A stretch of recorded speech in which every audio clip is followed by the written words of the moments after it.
On July 30, 1922, at a railway hotel in Beaconsfield, England, J.K. Chesterton became a Catholic. In the absence of a local Catholic church, the railway hotel's Irish landlady had allowed the ballroom to be converted into a makeshift capitol. It was there, beneath a corrugated iron roof and surrounded by bare wooden walls, the 48-year-old writer entered into full communion with the Church. What were the reasons for Chesterton taking this step? And, given his thought and writings on Christianity for many years, why had it taken him so long? Conversion is finally an act of the will, not simply of the mind, said Carl Schmood, president of the Australian Chesterton Society. And Chesterton's becoming Catholic was delayed for personal, not doctrinal reasons. Chesterton's reluctance to convert, Schmood told the Register, was essentially on account of the writer's wife, Frances. Although Chesterton had been baptized in the Church of England, his religious upbringing was largely Unitarian. The Orthodox Christian beliefs he came to hold later had developed under the influence of Francis, who was a high Anglican, and in 1922 she was still an Anglican, not yet ready to make the same spiritual journey as her husband. That would change. In 1926, she followed him into the Catholic Church. While Frances' then reluctance about Rome may explain her husband's delay, it tells us nothing of his motivation for eventually taking that step. Chesterton's eventual conversion to Catholicism, Schmood sensed, was the end point of a journey that began with the intellectual position set out in Orthodoxy 1908, and which would have the way of the writer's deepening acceptance of supernatural belief. Schmood perceives this gradual growth of understanding in Chesterton's life as leading to an attitude of humility and gratitude toward creation. It also led Chesterton to an increasing awareness of the nature of evil that causes the loss of goodness, leading to a need for forgiveness. As Schmood pointed out, when Chesterton, in Autobiography 1936, is asked to explain why he became Catholic, he replies, "To get rid of my sins."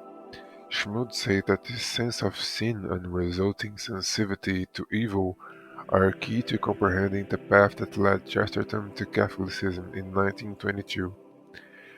Malcolm Muggeridge, observed Schmood, thought Chesterton was a brooding, anguished, frightened spirit, and beneath his surface sparkle of wit and optimism there lurked the fear that the world is a depraved and diabolic place.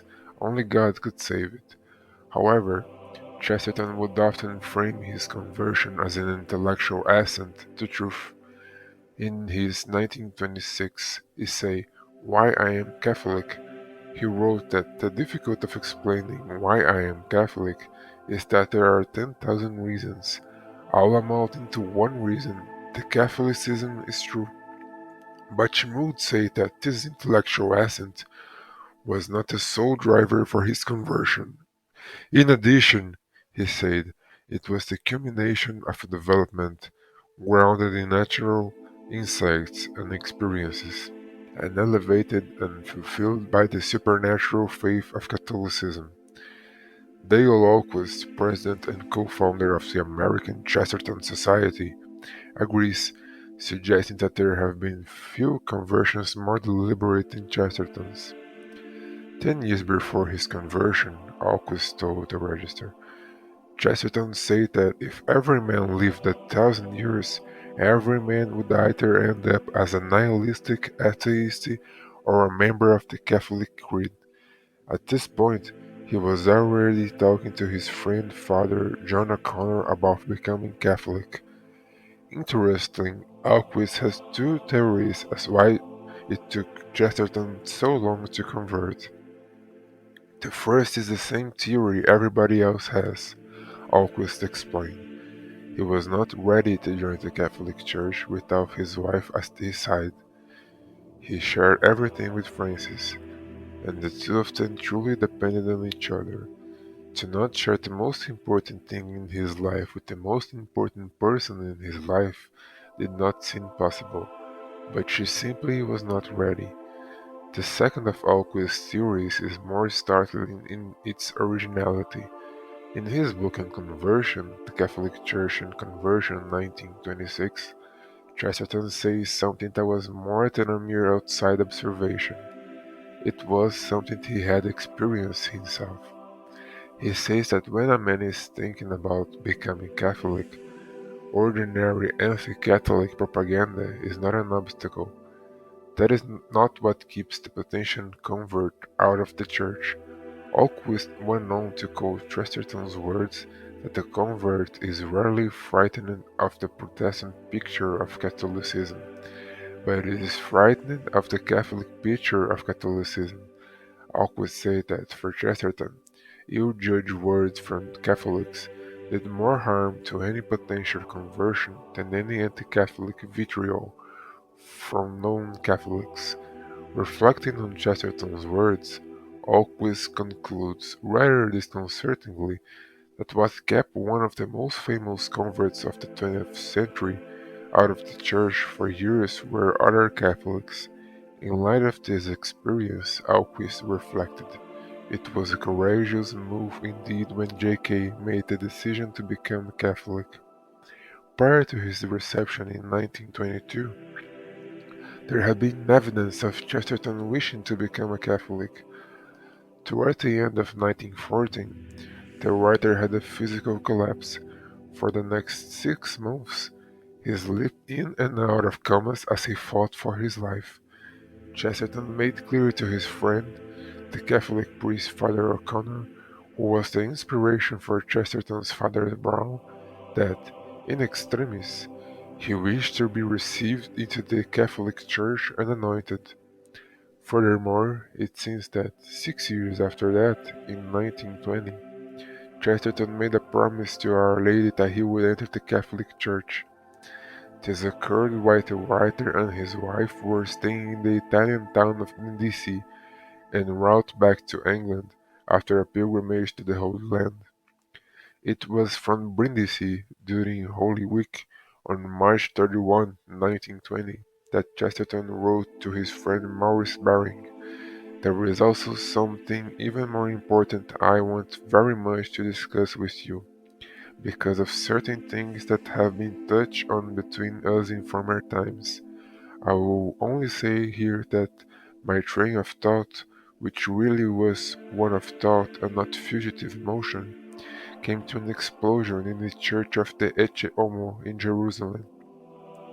Jerusalem's Ecce Homo Basilica has a unique history. It was constructed in the 19th century upon the archaeological remains of Pilate's courtyard, where the Roman governors questioned the bound Christ. What is truth? Was thought to have been posed. The Basilica Ecce Homo, Behold the Man, was built by Alphonse Ratisbonne, a Jewish convert to Catholicism who had entered the church after a vision of Our Lady in a Roman church. Something happened at the Basilica of Ecce Homo, said Marco Sermarini, president of the Italian Chesterton Society. Speaking to the Register, Sermarini said he thinks that Holy Land trip clarified things irrevocably for the Englishmen. Francis' diary records that they went 3 times to the Basilica of Ecce Homo. The first visit, on March 4, was by Francis alone. Then they went together on March 26 in the morning, he explained, and again for a blessing the next day in the afternoon. There they had a long conversation with an English nun. We have no other record of this, but it is certain that Chesterton was particularly touched by this place, or, perhaps more correctly, everything became clear there. Chesterton's reference in his letter to Baring to certain things that have been touched on between us in former times must have been, said Marini maintains, a reference to ongoing discussions they had had about Chesterton converting to Catholicism. Said Marini feels that Baring would have been a suitable interlocutor for such discussions. as he too had converted in 1909. Furthermore, of the 1914 episode when Chesterton was seriously ill, Sermarini said that when Chesterton had recovered from his illness, he claimed to have had a mystical ecstasy shortly before becoming out of his coma, in which he was invited by Belloc's late wife, Elodie, to convert. But once the illness was over, the matter was put in the back of my mind, as Chesterton put it, but from there it continued to work on him. Curiously, it was Elodie Belloc, Sammarini said, who had influenced Chesterton's brother Cecil into becoming Catholic in 1912. Cecil's conversion had not been well received by the wider Chesterton family, and this may have delayed his brother's decision to become a Catholic also. In any event, like Schmood and Alquist, Sammarini views Francis' reluctance to countenance heading to Rome as the major stumbling block to her husband's progress into the church. Francis was problematic about the whole thing, said Sammarini. Several times in the past she had said that she did not want to convert to Catholicism because she loved the faith, Anglicanism, in which she had grown up. Sammarini, however, went on to point out, as Maisie Ward says, Francis never lifted a finger to prevent Gilbert from joining the Catholic Church. Yet, whatever happened during the Holy Land pilgrimage in 1920 and subsequent journey back to England, it changed everything. On arrival in Brindisi, Salmarini continues, the Chestertons were unable to find a hotel room, and so retreated to a room in a private house. In the room they were given stood a statue of the Madonna. He feels it was there, right here in Italy, right in front of the sea of ours, under the eyes of the Virgin Mary, that the long conversion of J.K. Chesterton ended. The Virgin Mary always played a great role in Chesterton's life, Sir Marini concluded. When, finally, in May 1927, a Catholic church was blessed and opened at Beaconsfield, the Chestertons contributed one notable addition to it, namely, a statue of Our Lady.